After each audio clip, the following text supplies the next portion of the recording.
Assalamualaikum warahmatullahi wabarakatuh.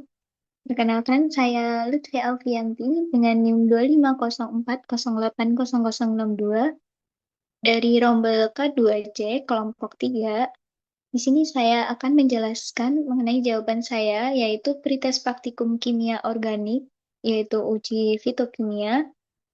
Yang pertama, yaitu uji alkaloid, di mana menggunakan metode Kulvenor-Fitzgerald. Uji alkoid dengan metode ini didasarkan pada sifat alkoid yang bersifat basa dan mengandung nitrogen yang dapat berubah menjadi bentuk basa atau free base yang nantinya akan larut dalam pelarut organik, kemudian bentuk garam yang akan larut dalam pelarut asam. Nah, skema perpindahan yaitu pertama adalah alkoid. Dalam bentuk basa, alkoid akan larut dalam pelarut organik seperti kloroform. Nah, jika ditambahkan dengan asam seperti H2SO4, alkoid akan berubah menjadi bentuk garam alkoid H+ yang bersifat polar sehingga berpindah ke fase air. Kemudian dengan penambahan basa seperti amoniak atau NH3, alkoid akan diubah kembali menjadi bentuk bebas, yaitu kembali lagi ke fase organik. Nah, fungsi-fungsi bereaksi yang pertama yaitu ada kloroform atau CHCl3, itu adalah untuk melarutkan alkaloid dalam bentuk basa. Kemudian kloroform, amoniak itu menjaga kondisi basa agar alkaloid tetap dalam bentuk bebas. Yang ketiga, H2SO42N itu mengubah alkaloid menjadi garam atau larut dalam air. Setelah itu dengan pengujian Mayer dan Dragendorf, jika terbentuk endapan putih atau kabut, itu berarti pada uji Mayer itu berarti terdapat adanya alkaloid.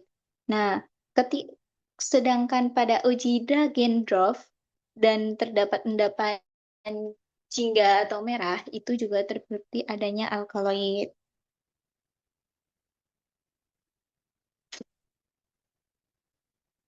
Hasil tersebut menunjukkan adanya alkaloid karena terbentuk kompleks antara alkaloid dan ion logam dari reaksi tersebut.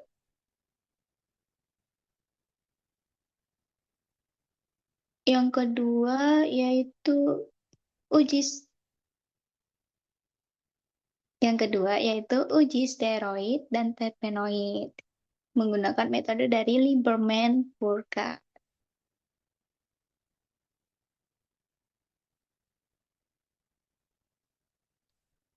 Tujuan dari uji steroid dan terpenoid metode Lieberman dan Lieberman-Burkhardt ini bertujuan untuk mendeteksi adanya senyawa dengan struktur cincin khas seperti steroid dan terpenoid.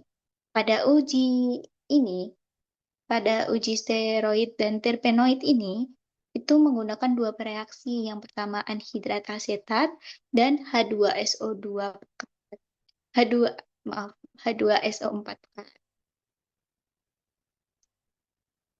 Nah, steroid dan terpenoid ini dapat mengalami reaksi dehidrasi dan oksidasi.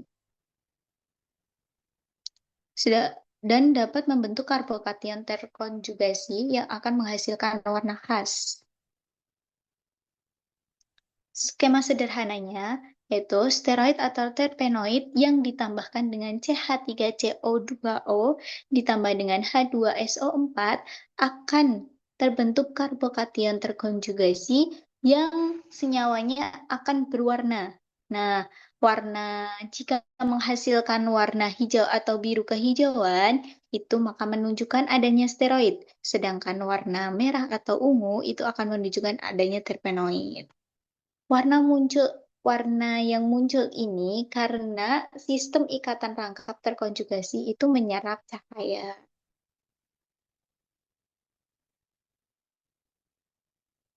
Kemudian yang ketiga yaitu uji flavonoid Mg ditambah dengan HCl atau uji sinoda. Prinsipnya yaitu uji flavonoid ini direduksi oleh Mg dalam suasana asam yang akan membentuk senyawa berwarna. Uji ini dilakukan dengan menambahkan logam magnesium dan asam klorida yang akan mengalami di sini nanti akan mengalami reduksi dalam suasana asam sehingga membentuk flavilium atau senyawa berwarna. Nah, warnanya yaitu jika terdapat flavilium itu warnanya akan berwarna merah, pink atau juga bisa jingga. Dengan terbuktinya terdapat warna itu akan menunjukkan adanya flavonoid. Nah, warna ini muncul karena terbentuknya ion flavilium yang memiliki sistem terkonjugasi, sehingga menghasilkan warna khas yang menjadi bukti dari flavonoid. Kemudian, uji yang keempat yaitu uji fenolik dan saponin. Di sini saya akan menjelaskan yang pertama dulu yaitu uji fenolik atau FeCl3. Nah, uji ini dilakukan dengan menambahkan larutan FeCl3. Nah, senyawa fenolik ini akan bereaksi dengan ion besi. Fenolik ini akan bereaksi dengan senyawa besi, mem- sorry maaf, dengan ion besi Fe3+, ini ion besi, membentuk kompleks fenolat Fe, membentuk kompleks yang berwarna. Nah, jika terdapat fenolik, itu akan menunjukkan warna biru, ataupun juga bisa hijau. Nah, adanya gugus OH fenolik inilah yang membentuk kompleks koordinasi dengan ion besi dan Fe3+.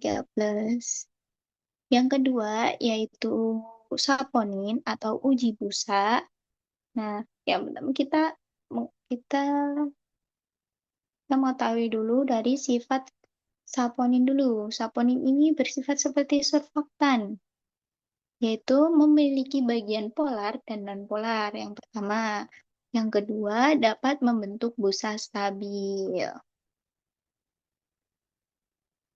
Uji saponin ini dilakukan dengan mengocok larutan sampel, dan jika itu bisa busanya tetap ada atau stabil lebih dari sama dengan 5 menit, itu menandakan bahwa busa itu stabil. Nah, jika ya lama hilangnya, maka uji tersebut dapat dikatakan positif terdapat saponin. Nah, kemampuan menurunkan tegangan permukaan ini adalah ciri khas saponin, sehingga busanya bisa stabil, tidak cepat hilang. Kemudian yang kelima yaitu analisis hasil. Maaf. Dari data suatu sampel itu yang pertama, uji Mayer itu menghasilkan kabut atau endapan putih. Yang kedua, uji Dragendorf itu terdapat endapan jingga merah. Yang ketiga, yaitu uji Lieberman atau Burkhardt itu terdapat endapan hijau kebiruan. Yang keempat,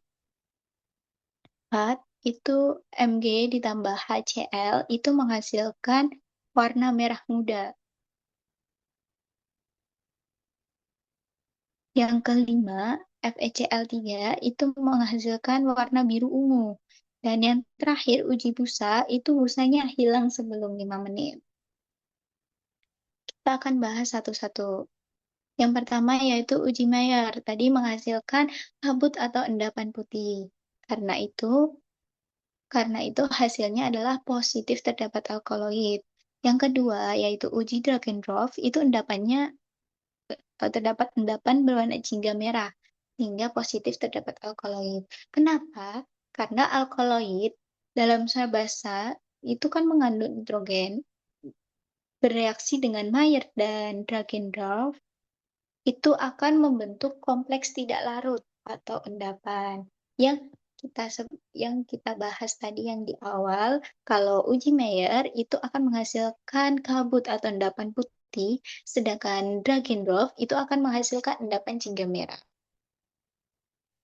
Ya, yang ketiga yaitu Lieberman Burkhardt itu tadi hasilnya menghasilkan warna hijau kebiruan. Jadi yang pertama itu ketika steroid bereaksi dengan anhidrida asetat ditambah dengan H2SO4 itu akan membentuk reaksi oksidasi dan pembentukan sistem terkonjugasi yang akan menghasilkan warna hijau atau biru khas. Jadi em, data tadi itu adalah positif terdapat steroid. Yang keempat, yaitu Hg ditambah HCl, itu akan menghasilkan warna merah muda. Nah, ketika flavonoid direduksi oleh magnesium dalam suasana asam, makanya ditambah dengan HCl, nah, itu akan menghasilkan ion flavilium. Yang ion ini itu mempunyai warna khas gitu, seperti warna merah atau pink. Nah, kalau menghasilkan warna tersebut seperti yang di tadi saya tadi kan Mg ditambah HCl menghasilkan warna merah muda, maka dia positif terdapat flavonoid. Yang kelima yaitu FeCl3 menghasilkan warna biru ungu. Nah, ketika gugus OH pada fenol bereaksi dengan ion besi atau Fe3+, itu akan menghasilkan kompleks fenolat berwarna, yang warnanya yaitu biru, ungu, ataupun tadi hijau. Nah, itu menandakan bahwa senyawa tersebut, ya, bahwa itu terdapat senyawa fenolit. Dan yang terakhir yaitu uji busa. Tadi di data disebutkan bahwa uji busa itu busanya hilang sebelum 5 menit. Nah, padahal busa yang stabil tadi sudah dijelaskan bahwa itu adalah lebih dari sama dengan 5 menit. Karena busa tidak stabil atau kurang dari 5 menit, maka bisa jadi di suatu sampel itu tuh itu tidak cukup saponin atau bahkan tidak ada saponin. Karena kan seperti tadi ya, seperti yang dijelaskan pada awal bahwa saponin itu memiliki sifat yang akan membentuk busa stabil seperti sifat surfaktan. Sekian dari saya. Wassalamualaikum warahmatullahi wabarakatuh.